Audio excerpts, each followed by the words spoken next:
Hello everyone, আসসালামু আলাইকুম। কেমন আছেন আপনারা সবাই? আশা করি নিশ্চয়ই ভালো আছেন। আমি আপনাদের দোয়ায় আলহামদুলিল্লাহ ভালো আছি।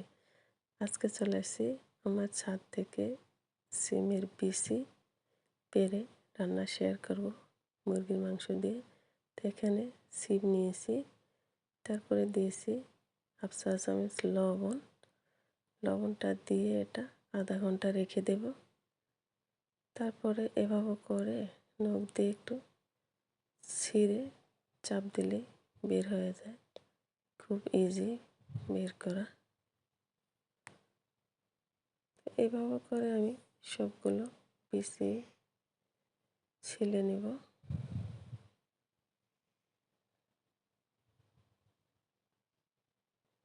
খুব সহজেই বিচি ছিলে নেওয়া যায়।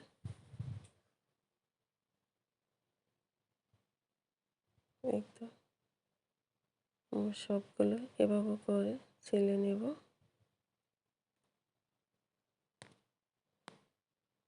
তারপরে চলে যাব মূল রান্নায়। এখানে আমি একটা কড়াই ভিতরে দিয়ে দিলাম পেঁয়াজ বাটা, রসুন বাটা, আদা বাটা, তেজপাতা আর একটু গরম মশলা, এলাচি, দারুচিনি। তারপর একটু পানি দিয়ে দিলাম মশলাটা যাতে পুড়ে না যায়। এই পর্যায়ে দিয়ে দিলাম 2 চা চামচ হলুদের গুঁড়ো,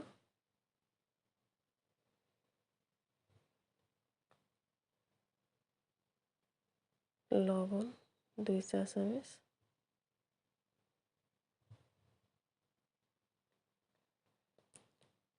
মরিচের গুঁড়ো দিয়ে দিলাম 1 চা চামচ। এবার দিয়ে দিব চিকেনগুলো।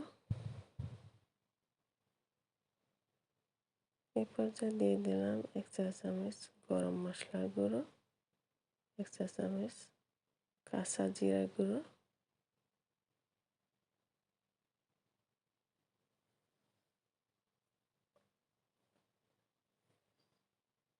আর দিয়ে দেব 2টা ছোট সাইজের টমেটো কেটে।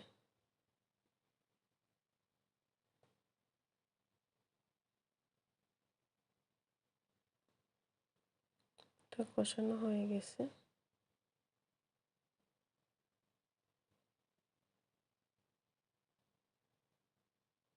চিকেনগুলো দিয়ে দেব।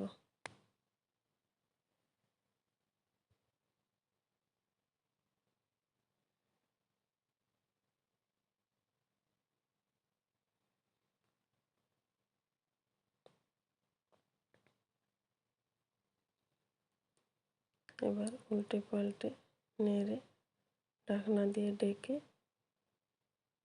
রান্না করব। এখানে আমি সেই ছিলে রাখা সিমের বিচিগুলো ভেজে নেব।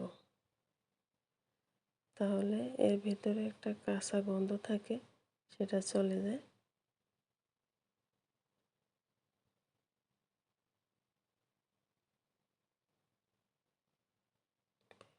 উপরে যেন একটু পোড়া পোড়া ভাব দেখা যায়, ভাজা ভাজা,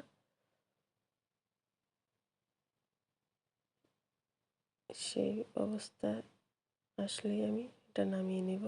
আর এখানেও আমার চিকেনটা কষানো হয়ে গেছে। এবার আমি সিমের বিচিগুলো এর ভিতরে দিয়ে দেব।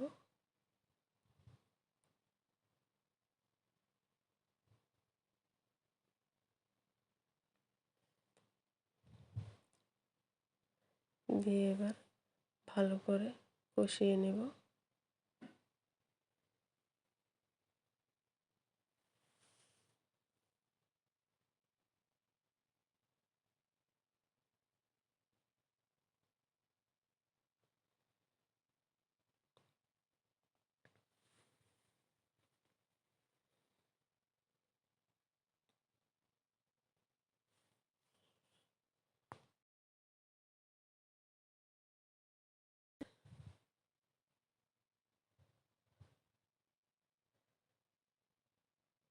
ধোয়ার জন্য দেখা যায় না, আমার ক্যামেরার লেন্সটা একটু ঘোলাটে হয়ে গেছে। তো এই পর্যায়ে দিয়ে দেব পানি পরিমাণ মতো। তো চিকেনটা আর সিমের বিচিগুলো ভালো করে সিদ্ধ হয় ওই পরিমাণ পানি দিব। উপর থেকে দিয়ে দেব কিছু কাঁচামরিচ কুচি,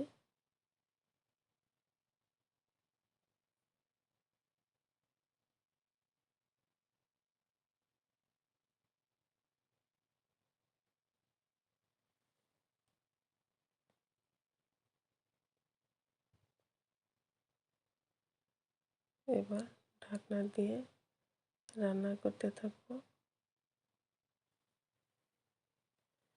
তো রান্না আমার শেষের দিকে দিয়ে দিব ধনিয়া পাতা কুচি,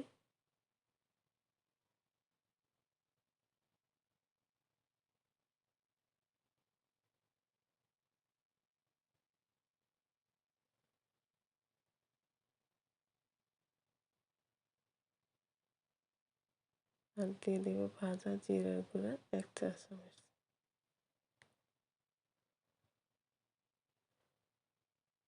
আমার কাছে ধনিয়ার গুঁড়া ছিল না, তাই পাতাটা দিয়ে দিছি। আপনারা চাইলে অ্যাভয়েড করতে পারেন।